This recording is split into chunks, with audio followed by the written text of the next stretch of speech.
साहब क्या हुआ, उन्होंने जाते ही मेरे मारपीट चालू कर दी और मारपीट के मुझसे कबूल करवा लिया कि हाँ मैंने 4 लाख रुपये डाल लिए। एंड ये हुआ, फिर मैंने थाने में FIR भी कराई, FIR से भी कुछ ना हुआ। उसके बाद फिर मैं मुख्यमंत्री जनता दरबार में गया, वहाँ लगातार मैं 2 साल से प्रार्थना पत्र दे रहा हूँ, लेकिन वहाँ से भी कोई सुनवाई नहीं हुई। तो मुझसे बोला कि भाई तुम्हें प्रधानमंत्री आवास योजना में किराए पर रहते हो, प्रधानमंत्री आवास योजना मकान दिलवा दूंगा तुम्हें मैं, और जो सफाई कर्मचारी हो तो मैं सफाई नायक बनवा दूंगा। नमस्कार, न्यूज़ 94 हिंदी देख रहे हैं। मैं हूं आपके साथ चेतन मुरादाबादी। इस वक्त जो हमारे साथ शख्स मौजूद है ये बहुत ही लाचार है, बहुत ही मजबूर है, क्योंकि भारतीय जनता पार्टी के नेता ने इनसे प्रधानमंत्री आवास योजना का झांसा देकर कि आपको हम मकान दिलवा देंगे, लगभग 3.5 लाख रुपए इनसे ठग लिए हैं। तो क्या नाम है आपका और कहाँ रहते हो? मेरा नाम अर्जुन सिंह वाल्मीकि है और मैं संभल गेट चंदोसी जिला संभल में किराए पर रहता हूँ। अच्छा, अब मुझे 8 साल हो गए किराए पर रहते हुए। तो आपने किसको पैसे दिए और क्यों दिए थे? वो है वार्ड नंबर 4 का पूर्व पार्षद है अच्छा, धारा सिंह, हनुमानगढ़ी चंदोसी जिला संभल का रहने वाला है। अच्छा, इस तरह से उन्होंने पूरे तरह से मुझे अपने झांसे में लेकर मुझसे बोला 1 महीने के अंदर अंदर आपके अच्छे दिन आ जाएंगे। मैं उस झांसे में आ गया, चलो मकान मिल जाएगा, अच्छी बात है, किराए पे बच्चे भटकते फिर रहे हैं। मैंने सब मुझ पर तो पैसे ना आए, तो उसी ने मुझसे 2 लाख रुपये बंदोबस्त करवाया कहाँ यहाँ से उधार मिल जाएंगे, पता ना आपको मिला हुआ है क्या है जो मुझे जाने। उसने मुझसे 2 लाख रुपये वहाँ बताया, पता मैं गया वो 2 लाख रुपये मुझे मिल गए। उन्होंने मुझसे एग्रीमेंट कराया 2 लाख रुपये का, एग्रीमेंट करा के उन्होंने मुझे 2 लाख रुपये दे दी। मैंने एग्रीमेंट क्या कराया था? एग्रीमेंट करा कर 2 लाख रुपये दिए कि ये उधार पैसे ले रहा है।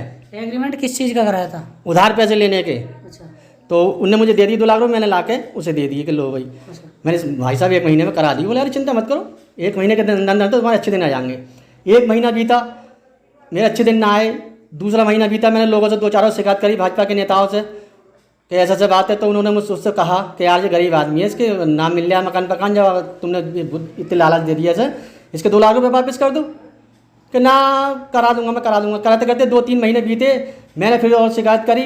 अजी एक बार जांच आई भी थी सीओ साहब के यहाँ पे, तो उन्होंने अभी मुझसे उल्टे सीधे सवाल पूछ पाछ के वहाँ भी रद्द हो गया। कहने मतलब जब कुछ कोई कार्रवाई नहीं हुई, 2 साल हो गए मुझे।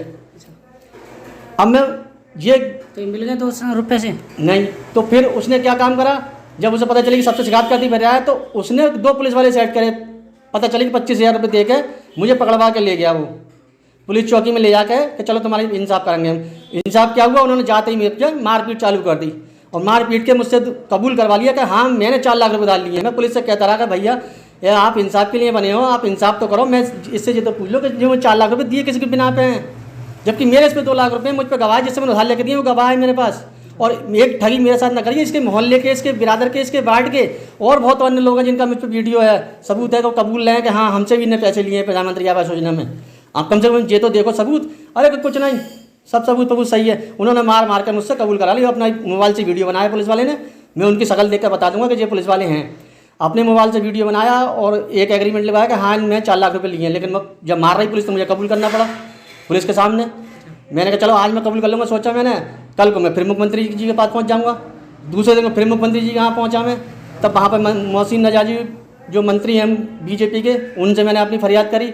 उन्होंने भी मुझे यही कह के भेज दिया कि चलो ठीक है हम देख लेंगे। लेकिन जहाँ भी गया तो सबने, पुलिस ने मुझसे यही पूछी कोई अन्य पार्टी का हो तो बताओ। मोहसिन नजाजी ने भी यही पूछी कोई अन्य पार्टी का हो तो बताओ। तो मैंने कहा सर मैं अन्य पार्टी का कैसे बताऊँ, जिसने मुझसे लिए मैं उसी को तो नाम बताऊँगा, दूसरे कैसे बता दूँ। कहने मतलब ये अगर साइकिल पार्टी का होता तो तुरंत कार्रवाई होती, बीजेपी का उस पर कार्रवाई नहीं हुई। और चंदोसी में एक यही नहीं, देखो इंदू रानी बीजेपी की है, आप पूरे शहर का मुआयना कर लो, उन्होंने कितनी विकेट 5 साल में कितना भ्रष्टाचार करा है। अच्छा, भाजपा के ऐसे क्या ही नेता गिना दूंगा जिन्होंने इतना भ्रष्टाचार कराया, कोई नहीं। लेकिन यदि अन्य पार्टी का होगा तो उस पर तुरंत ईडी भी लो, CBI भी लो, सब जांचें हो जाएंगी। भाजपा का है, शिकायत करते करते मैं परेशान हो रहा हूँ। पुलिस ने और पैसे तुमसे दिवाए फिर? अरे मार के दिवाए, कबूल करवाए मुझसे 2 लाख रुपये, 1.5 लाख रुपये फिर देना पड़ा। तब मुझ पर टोटल उसका 3.5 लाख रुपये कर्जा हो गया। अब मैं माननीय मुख्यमंत्री जी से प्रार्थना करना चाहता हूँ कि अब उसने मुझसे नौकरी भी निकलवा दी। मैं चंदोसी नगर पालिका में संविदा कर्मचारी हूँ। उनने अधिकारियों पर प्रेशर डाल के, जब मैं उससे पैसे मांग रहा हूँ तो उसके दिमाग में उल्टी जाओ, उन्होंने प्रेशर बना के मुझसे नौकरी से निकलवा दिया। मुझसे कहता पैसे मत मांगा, पैसे मांगा तो शहर में रहना भारी कर दूंगा मैं, अगर जरूरत पड़ी तो मैं जान से भी मार दूंगा तुझे, पैसे मांगना छोड़ दे। तो भैया मैंने कहा जिससे मैंने पैसे लिए हैं वो मुझे परेशान कर रहा है, मैं उसके पैसे कहाँ से दूँ? किराए के मकान में रह रहा हूँ। अब 3 महीने हो गए मुझे नौकरी से भी निकलवा दिया उसने। जहाँ किराए पर रहता था मकान में 8 साल से रह रहा था, उसने उस मकान मालिक को भड़का दिया कि इसने मेरे तुम्हारे मकान पे 4 लाख रुपए ले लिए हैं। अब वो मकान मालिक मुझसे बोला भाई तूने 4 लाख रुपए मेरे मकान पे ले लिए। तो मैंने कहा पागल हो इससे ये तो पूछो ऐसे 4 लाख रुपए मकान देख के दे देगा कोई? ना इसने मुझे कोई एग्रीमेंट ना कराया, ना कागज दे के कुछ ना दे के 4 लाख रुपये ने ऐसे ही दे दिए मुझे। कायदे की बात करोगे ना करोगे तो कुछ ना तुम मकान खाली कर दो। उसके कहने सुनने मकान खाली कर दिया। हाँ 8 साल से रह रहा था, लेकिन अब 2 साल से मकान उन्होंने खाली कराया 3 महीने से। अब मैं 3 महीने दूसरे मकान में रह रहा किराए पे, तो उसने पता लगा लिया 1 महीने में कहाँ रह रहा है। अब वहाँ से भी मुझे निकलवा दिया। वहाँ पर जाकर उन्हें कह रही अरे ये वाल्मीकि तुम इसे जो है किराए पर रख रहे हो, निकालो बात। अब मकान वाले को बनिया था, उनने मुझे मकान में से निकाल दिया।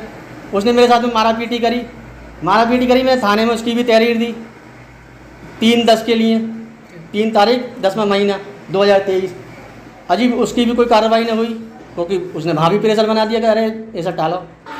कहने मतलब ये है कि अगर कोई अन्य पार्टी का होता तो उसे तुरंत सजा मिल जाती, बीजेपी का है नहीं मिल रही। अब मैं मुख्यमंत्री जी पूछना चाहता हूँ कि ये बताओ मुझे इंसाफ क्यों ना मिला? 2 बातें हैं, या तो मैं वाल्मीकि हूँ मुझे इसलिए इंसाफ नहीं मिल लिया, या वो भाजपा का नेता इसलिए इंसाफ नहीं मिल लिया। इसलिए मैं माननीय मुख्यमंत्री जी से कहना चाहता हूँ कि देखो मेरा घर भी चला गया, मैं बच्चे लेकर कहाँ जाऊँ, मेरी नौकरी भी चलेगी, बच्चों का पालन पोषण मैं कैसे करूँ? तो मैं यही प्रार्थना करना चाहता हूँ माननीय योगी जी से कि या तो यदि आप वाकई इंसाफ करना चाहते हो तो या तो मेरे 4 लाख रुपए लौटलवा दो, वरना मैं तो 11 तारीख को अपनी बच्चों के साथ में आत्महत्या कर लूँगा, क्योंकि और कुछ रास्ता ही नहीं बचा है।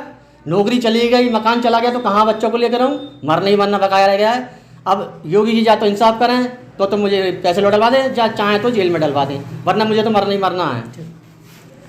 तो साथियों देख सकते हो कि आप एक तरफ भारतीय जनता पार्टी के नेता योगी जी कहते हैं कि गुंडा मुक्त उत्तर प्रदेश हो चुका है, लेकिन कहीं ना कहीं देखा जाए तो अगर इनकी बातों से कि गुंडे खुद उनकी पार्टी में ही भरे रखे हैं और भ्रष्टाचार ही उनकी पार्टी में भर रखे हैं।